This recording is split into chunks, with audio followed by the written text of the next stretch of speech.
हास्यास्पद सा माहौल महसूस हो रहा है। इसके साथ सभी जो किसान भाई बैठे हैं एक बार ध्यान से सुने। जो ये फॉर्मेलिटी की पर्यावरण के लिए आपने मीटिंग बुलाई है, मैं फॉर्मेलिटी की कह रहा हूँ। इस मीटिंग को कोई गलत तो नहीं कर रहा ना? मैं केवल औपचारिक मीटिंग का नाम दे रहा हूँ इसको, फॉर्मेलिटी। क्योंकि इसके साथ आज ये जो किसान का बेटा बैठा है सामने, और आपके सामने ये सेठ साहूकार सिटी सीमेंट कंपनी के मालिक के नुमाइंदे जो बैठे हैं, ये समझ नहीं पा रहे हैं। हालांकि कई लोग बीच में मजाक उड़ा रहे हैं, क्योंकि जिनकी एडी नहीं फटती है ना, उनको पीड़ा का पता नहीं होता है। और जो किसान वर्ग से आता है और जिसने रात दिन मेहनत करके अपनी जमीन को अपनी माँ की तरह सींचा हो, अपने पेड़ पौधों को एक परिवार की तरह सींचा हो, वो उस दुख दर्द को समझ सकते हैं। लेकिन इन फैक्ट्री के नुमाइंदों से मैं मेरी बात शुरू करने से पहले एक बात कहना चाहूंगा कि आज से पहले भी आपने कई मीटिंगें की। 2 साल पहले आपने की मीटिंग, उसमें हम भी उपस्थित हुए, अपनी बात भी रखी, लेकिन करना वही है जो आप लोग पहले से तय करके आए हो। ये सही बात है, ये साइन, ये फॉर्मेलिटी, ये जन सुनवाई, और बीच बीच में आपके तय किए हुए लोग जिनको आपने कल शाम से पिछले 5 दिन से तय किया है कि वो आपके फेवर में बोलेंगे, लेकिन कोई फर्क नहीं पड़ता है। क्योंकि जिस दिन किसान का बेटा पूरी तरह से जाग जाएगा, क्योंकि किसान खेत में काम करता है और उसका बेटा जिस तरीके से देश की सीमाओं पे देश की रक्षा करता है, इस भोले भाले लोगों के साथ भेदभाव मत करो। इन फैक्ट्री के नुमाइंदों से कहना चाहता हूँ, ये ठेकेदार बन पाने की प्रवृत्ति बंद कर दो। हो सकता है आपने किसी जनप्रतिनिधि को मैनेज कर लिया हो सकता है आपने किसी अधिकारी को मैनेज कर लिया हो सकता है किसी गांव के भोले भाले किसान को मैनेज कर लिया हो, लेकिन सबसे बड़ा पाप इस पर्यावरण के लिए जो आप कर रहे हो, क्योंकि आपको भी यहाँ सांस लेना है। इस धरती माँ, ये धरती माँ हमारी भी है, तो आपकी भी आपको माफ नहीं करेगी। क्या बात कर रहे हो आप एनओसी के छोटे से टुकड़े के लिए? कितने पापड़ 20 दिन से बेल रहे हो आप?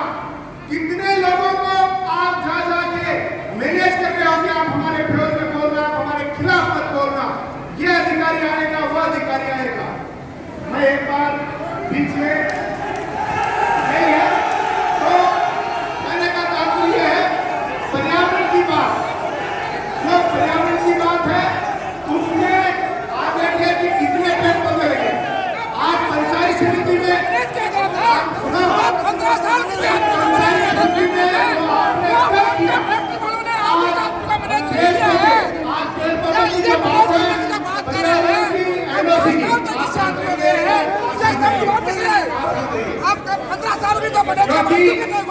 पर्यावरण की बात कर रहे हैं हम लोग कि पंचायत समिति में जो मीटिंग हुई, फैक्ट्री के नुमाइंदों से जो बात हुई, फैक्ट्री के जो नुमाइंदों से बात हुई, उन्होंने कहा कि 46 ग्राम पंचायतें हैं, पहले 15 पंचायतों में हम पेड़ पौधे लगाएंगे, एक चरागाह भूमि को हम गोद लेंगे। आज मैं आपसे पूछना चाहता हूं कि आप चरागाह भूमि, आज देखिए ये दुर्भाग्य की बात है कि जो पुलिस प्रशासन और आप लोगों के बीच में जो दूरी बनाई जा रही है, आपने जो पहले एनओसी ली, पिछली बार पंचायत तहसील में जो मीटिंग थी उसमें भी मैंने ये आवाज उठाई थी, अभी भी कह रहा हूँ। मुझे आप ये बताइए कि जो कई लोग कहते हैं इसी का आवाज आपने 10 कुओं की परमिशन ले रखी है, आपने कितने अंदर बोरिंग बना रखे हैं, इनकी हमें सूची चाहिए। आज आपने पेड़ पौधों की बात की, पर्यावरण, क्योंकि जमीन तो घोषणा की जा रही है, लेकिन जल स्तर पूरे नवगढ़ विधानसभा का जा रहा है। और आप जब वादा करके आए थे पिछली मीटिंग में कि हम एक चरागाह भूमि में ओवरडस्ट से उनकी फिलिंग करेंगे और हर पंचायत में हम पौधे लगाएंगे। एक भी गांव का आदमी किसी भी पंचायत के लिए हमें बता दे कि ये चरागाह हमने गोद लिए जो हमने वादा किया था और वहां ये पौधे लगाएंगे। हम चाहते हैं, क्योंकि हम फैक्ट्री का विरोध नहीं कर रहे हैं, विकास के लिए ये संसाधन जरूरी है, लेकिन जो आपने पहले एनओसियां ली, क्या उन पे आपने कमिटमेंट, पर्यावरण, क्योंकि आज केवल पर्यावरण की मीटिंग है, क्या आपने पर्यावरण के जो वादे किए थे वो पूरे किए? मैं अकेले की बात नहीं कर रहा हूं। आज नवगढ़ ग्राम पंचायत समिति के 46 ग्राम पंचायतों में आपकी फैक्ट्री के नुमाइंदे साधारण सभा की मीटिंग में वादा करके आए थे कि हम हर एक पंचायत से एक चरागा भूमि गोद लेंगे, उसकी वायर फेंसिंग लेंगे और उसमें हम मिट्टी भराव करके पौधे लगवाएंगे, जिसका रख रखाव हमने भी वादा किया था कि नरेगा की लेबर को साथ जोड़ के हमें हमारा उद्देश्य पर्यावरण बचाना है, न कि कोई राजनीति करनी। ये सारी बातें आपने अगर पहले के एनओसीओं के लिए कर ली हो, पहले के एनओसीओं के लिए कर ली हो तो हमें आगे आने वाली एनओसी के लिए कोई आपत्ति नहीं है। लेकिन अगर आपने वो जो सारी बातें इस किसान वर्ग से किया था, किसान वर्ग से किया था पर्यावरण संरक्षण के लिए, कि जितने भी आज कहने को कह देते हैं कितने डंपर ओवरलोड आते हैं, उनके ऊपर क्या कवर आता है जाता नहीं है, ये सारी चीजें तो पर्यावरण को बचाने के लिए। आज अभी कटेवा जी गौ माता की बात कर रहे थे, कितनी गायें जगती थी, आपने पर्यावरण के लिए हमारे यहाँ गोचर भूमियां थी, जोड़ी थी, तलाइयां थी, उनकी एवज में हमें कहाँ जमीन अलॉट की वो बताओ। और उनको जो आपने कहा था कि पहले की जैसी स्थिति में हम डेवलप करके देंगे, तो आपने कितनी ऐसी जोड़ियों को, तलाइयों को आपने आज तक डेवलप कर दिया, कितने पक्षी यहाँ से प्रभावित हुए, आपने पक्षियों के संरक्षण के लिए क्या किया। आपने वन विभाग में अपनी एनओसी के लिए जो एफिडेविट दिया था कि हम एक के बदले 2 या 5 जो भी पौधे लगाएंगे, वो पौधे कहाँ लगाए उस एनओसी पे हमारे से, मैं नहीं कहता, मुझे बताइए। आज ये सारी जनता बैठी है, उसके सामने आप पुराने हिसाब दे दीजिए और अगले एनओसी में आप करने के हकदार बनते हैं। लेकिन आपने पहले का काम किया ही नहीं और आगे से आगे नई एनओसीओं के लिए, हम एनओसी के लिए विरोध नहीं कर रहे हैं, ये पहले बता रहा हूँ, लेकिन हम उन वादों की बात आपको याद दिलाना चाह रहा हूँ, चाहे वो पर्यावरण संरक्षण के मामले में पेड़ पौधों की बात हो, हमारे गोचर। आज आप देखिए एक भी व्यक्ति को पता क्या, पेड़ पौधों की बात तो इनको रिटाई बात अधिकारी कर रहे हैं। मैं कह रहा हूँ गौ माता के लिए इन गोचर भूमियों में धामन घास लगा दिया जाए तो आने वाले समय में घास की भी हमारे यहाँ समस्या नहीं आई। एक भी गोचर में कहीं भी इन्होंने धामन घास लगाया हो तो मुझे बता दे, आप कहोगे वो हम करने के लिए तैयार हैं। बातें केवल रिटाई करने की आवश्यकता नहीं है। अच्छा, किसने क्या क्या इस बात में जाने की आवश्यकता नहीं है। अगर पर्यावरण नहीं रहा तो न मैं न रहूंगा, न आप रहोगे, न ये सामने बैठे लोग रहेंगे।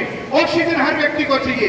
और अगर इसी लड़ाइयों में जो ये लड़ाइयां ये कंपनी के लोग आपस में भाइयों के बीच में बनपाना चाह रहे हैं, हम 36 कौम के लोग एक साथ प्रेम और भाईचारे से रहने वाले लोग हैं, हम आपस में लड़ाइयां नहीं करेंगे। आपका उद्देश्य हो सकता है कि हम आपस में कंट्रोवर्सी करा के भाई भाई में आप लड़ाई कराते हैं और अपना उल्लू सीधा कर लें अंग्रेजों के जमाने की तरह, लेकिन ये पॉसिबल नहीं होगा। मैं आपको पहले से कह रहा हूं, जो आपने वादा किया है कि ये एग्रीमेंट हम करेंगे, वो आपको पूरा करना पड़ेगा, वरना यहाँ का किसान वर्ग आपसे ईंट से ईंट बजा देगा। हो सकता है आप कुछ नेताओं को, जनप्रतिनिधियों को मैनेज कर लो, हो सकता है किसी सरकार को मैनेज कर लो, लेकिन इन किसान वर्ग को आप मैनेज नहीं कर पाओगे। इनकी इच्छा के अनुरूप आपको काम करना पड़ेगा। आपने जो वादे किए हैं, चाहे वो रोजगार का हो, चाहे वो संसाधन लगाने की बात हो, चाहे सुरक्षा की, अभी बात कर रहे थे आप ब्लास्टिंग की कौन चेक करने जा रहा है कि उस समय जब ब्लास्ट किया जा रहा है उसमें कितना, उसमें बारूद वो सिस्टम डाला जाएगा। आप अपना फैक्ट्री का एक एक अफसर छोड़िए, उन 50 घरों के आसपास वो रात बिताए, दिन बिताए, वहां 2 दिन रह के देखे जिसमें आपकी ब्लास्टिंग हो, उस पर पता चल जाएगा। ये झूठे आंकड़े करने की बात नहीं है कि हम सुनी सुनाई बात कर रहे हैं, महसूस करके देखना होगा। और एसडीएम साहब, आप किसान वर्ग से आते हो, किसान के बेटे हो, आपको समझना चाहिए। और आज की भी इस मीटिंग का मैं तो कोई औचित्य नहीं मान रहा हूँ, चाहे कोई हमारे पक्ष में बोले चाहे विपक्ष में बोले, क्योंकि मीटिंग तो वही करनी है, रिजल्ट तो आपको वही रिपोर्ट देनी है। क्योंकि जब हमने एडीएम साहब उस समय मौजूद थे और उस समय भी ये दिनेश हुड्डा बोला था, लोगों के काफी पेट में दर्द हुआ था। मैं सत्ता पक्ष और विपक्ष की बात नहीं करता हूं, मैं जनहित की बात करता हूं। और उस समय भी लोगों के काफी दर्द हुआ था, लेकिन आज तक दर्द होके रह गया, उसका हमें कोई जवाब नहीं मिला। एसडीएम साहब, दीपक जी भी आपके पास बैठे हैं, इनसे भी कभी बात की तो ये कहते हैं दिल्ली से कमेटी आएगी, मीटिंग आएगी। कब आएगी?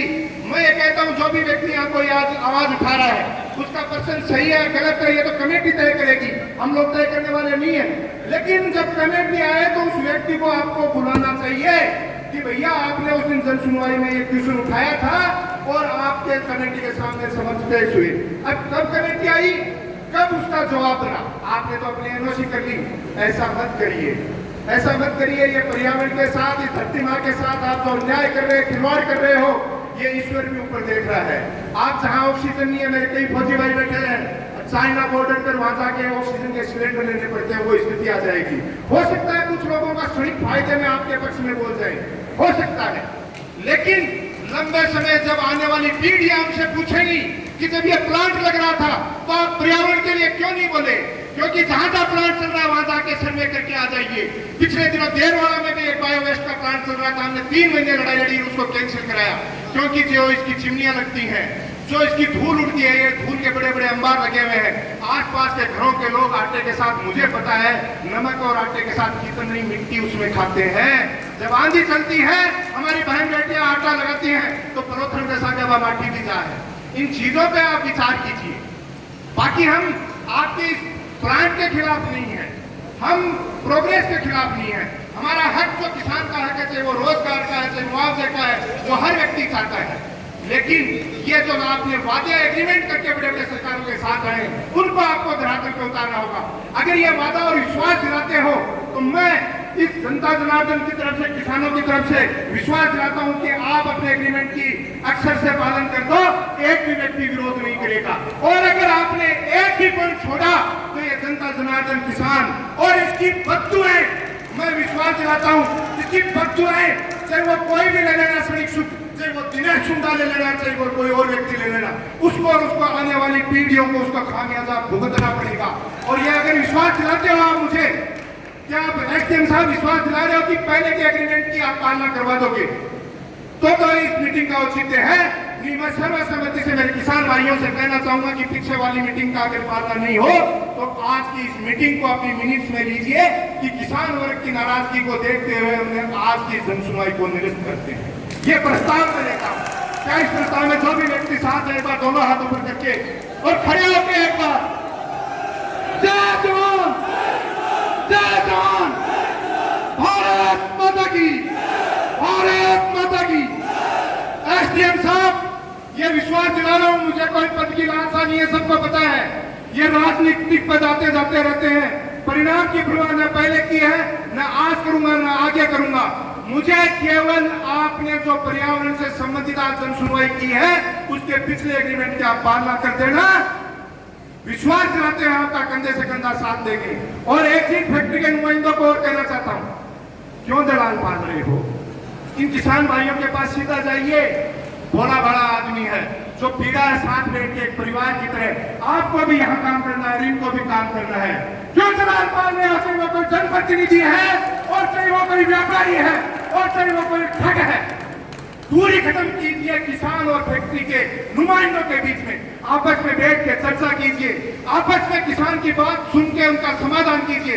निश्चित तौर पर अच्छा प्लांट भी चलेगा, अच्छी गुणवत्ता से काम होगा, हमारे किसान भाइयों को रोजगार और उनकी समस्या का समाधान होगा और इस पर्यावरण को भी बचा पाएंगे।